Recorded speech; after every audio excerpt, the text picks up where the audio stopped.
The royal headlines decided to wake up spicy again, and we need to talk about it.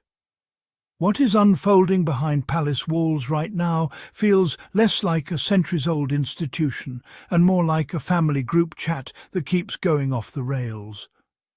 The tension is so thick you could spread it on toast.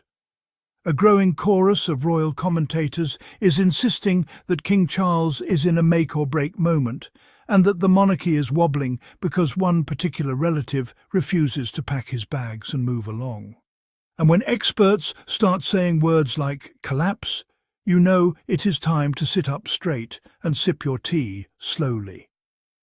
So let us get into why palace insiders are nervous, why Prince William might be acting like a backstage coach, and why Andrew reportedly feels blindsided by the latest royal storm. According to a swirl of insiders and analysts, King Charles has been warned that the monarchy cannot afford even a hint of softness right now. Apparently, being king is not just about wearing crowns and waving politely. It is about showing firm leadership when family members are causing public headaches. And boy, is one particular family member causing a migraine. Experts say the king is being pushed to make decisions that are not only bold but permanent, because anything less could make the institution look weak. And nothing terrifies the palace more than appearing weak. They would rather lose the royal silverware than public respect. The centre of all this drama, as usual, circles around Andrew and the never-ending saga of whether he will move out of his giant estate or not. Some commentators have gone as far as calling Andrew and Sarah Ferguson a lingering odour the monarchy cannot seem to get rid of. A bit dramatic, but the palace does love a metaphor. The problem is that as long as Andrew stays put, some worry the public will see it as him dodging accountability and possibly even planning a quiet return to royal relevance. Imagine that comeback announcement. Andrew returns again. No one wants that trailer. King Charles, despite being the king, is reportedly torn. On one side, he feels some sympathy for his brother. On the other side, he is being told that sympathy is not on the menu. The experts believe the monarchy is in a moment where decisive and unshakable leadership is required. Anything less could affect how the institution is viewed, especially with younger generations who already question why the monarchy even exists. And for a 1,000-year-old tradition that depends on public trust, the pressure is real. What makes everything even more interesting is the idea that Prince William is standing behind his father, quietly delivering pep talks like he is coaching a sports team. Some sources say William is encouraging Charles to stay firm and resolve these issues now, so that when his turn comes, he inherits a more organised kingdom.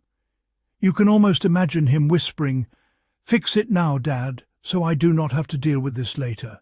Strong eldest son energy, for sure. But the storm really picks up when we turn back to Andrew. According to yet another royal commentator, Andrew feels he has done everything the palace asked regarding his living situation at Royal Lodge. He believes he stayed cooperative, played it straight, and upheld his part of the bargain.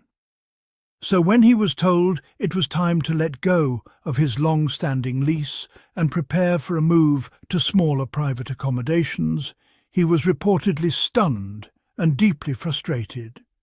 In his mind, he has been reasonable. But the palace seems to think that reasonableness is not enough.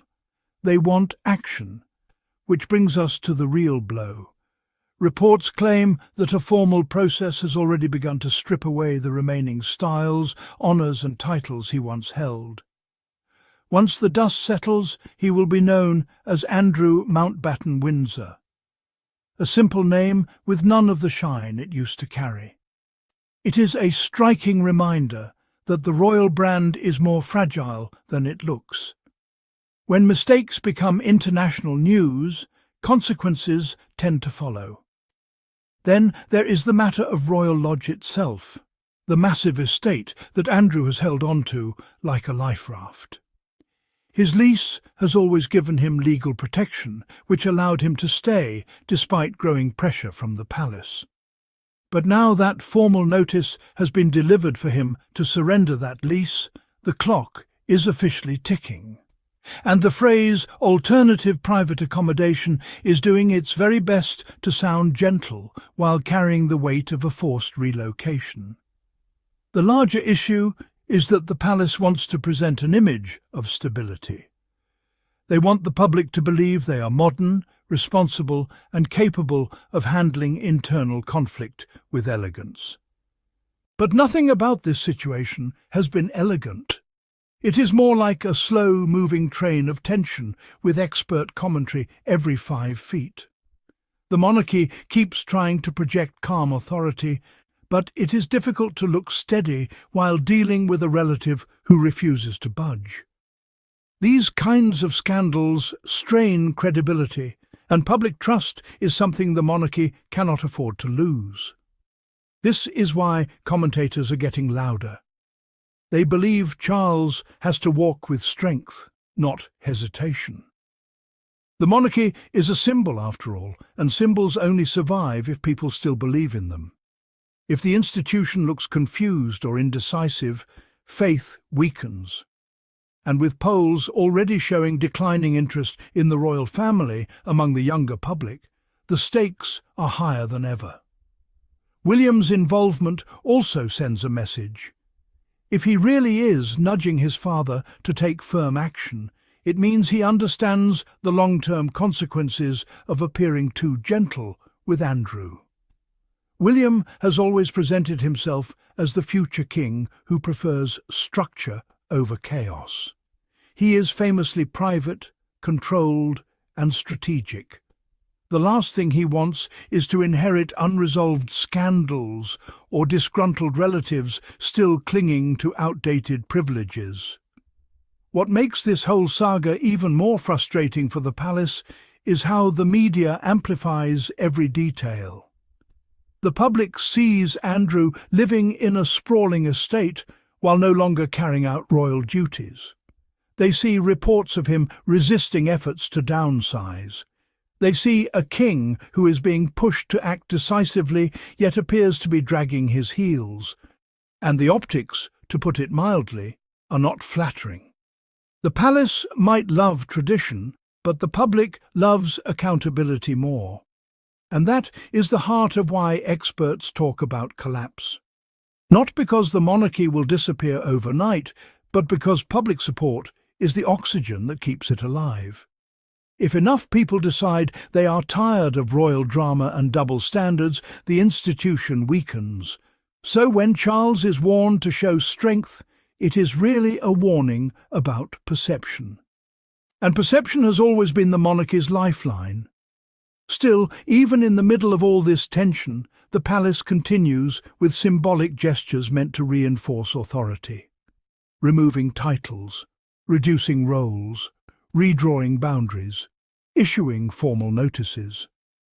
These moves tell the public that the monarchy takes structure seriously, that there are rules, and that no one is above those rules, not even blood relatives. Whether the public believes it or not is another story. But one thing is certain.